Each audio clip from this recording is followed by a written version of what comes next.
When you ask your ADHD teen to pause or stop a video game, does it often end in a meltdown even when you gave plenty of warning? Many parents don't realize that not all gaming sessions serve the same purpose.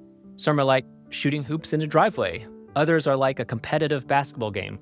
And if you treat all gaming sessions the same way, the process of stopping is ripe for miscommunication and conflict. And in this video, I'll show you how to recognize the difference and give your teen an off-ramp. This involves using an external timer that they control, which protects your boundaries and your relationship. My name is Dr. Michael Chayati, aka Dr. Michael. I'm a pediatrician helping parents of emotionally sensitive, easily overwhelmed teens with ADHD rebuild connection and instill confidence through a shared language of intuitive, science-backed frameworks. Think about playing basketball. Shooting hoops in a driveway is intuitively different than playing a competitive game, even though they both involve basketball. You also cannot know the precise moment the competitive game will end, especially when overtime is involved. Emotions and intensity tend to rise as the game reaches its climax, especially when the score is close. Imagine the feeling of being pulled out mid-game. Here's the key idea. Parents frame video gaming as a timed activity.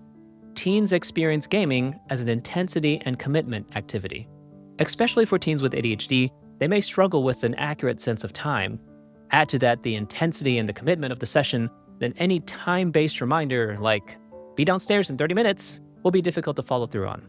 Here is a simple 3-step off-ramp that involves tapping into your teen's natural motivators, which are meaning, autonomy, and progress.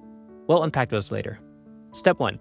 Before giving instructions, understand what kind of gaming session this is. For example, is this more like shooting hoops in a driveway or a competitive game of basketball? In other words, you're trying to understand as a parent, is there a clean, easy stopping point for this game? Step 2. Use an external timer, but allow your teen to set it. Let's say dinner's at 6:30. Let them set the timer. You may coach them if necessary.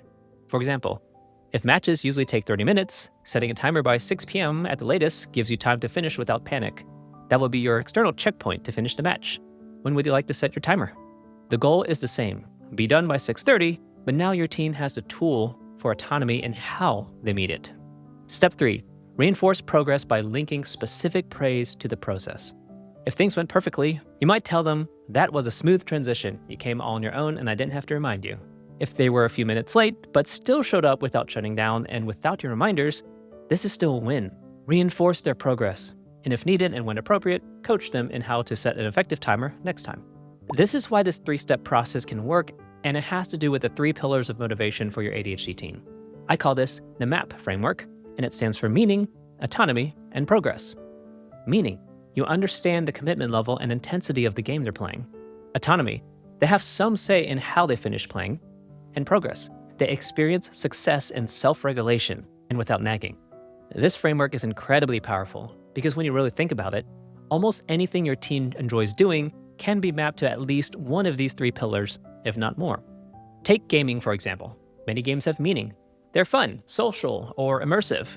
They grant autonomy. Your teen gets to choose how to approach each quest, mission, or match. They reinforce progress. This could be experience points, a level up, new abilities. The power of the M.A.P framework is it allows you to discover what is already motivating to your teen and try to recreate it in real life. Now, I must acknowledge this. When talking about your teen's gaming sessions and parenting, ultimately there's no one-size-fits-all approach. Your teen's relationship with video games and the boundaries you set may differ from one family to another. In some circumstances, video games may be a fun hobby. In others, it's an unhealthy escape or coping mechanism. Sometimes it can be difficult to distinguish between the two. When you discover meaning, grant autonomy, and reinforce progress the right way, just know this, you're not coddling your teen. You're forming intentional connection.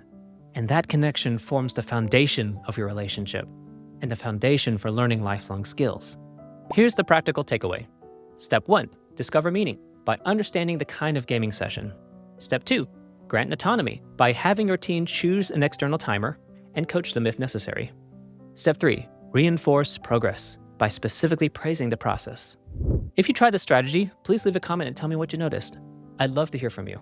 So stay encouraged and hopeful, my friend, and I'll talk to you next time.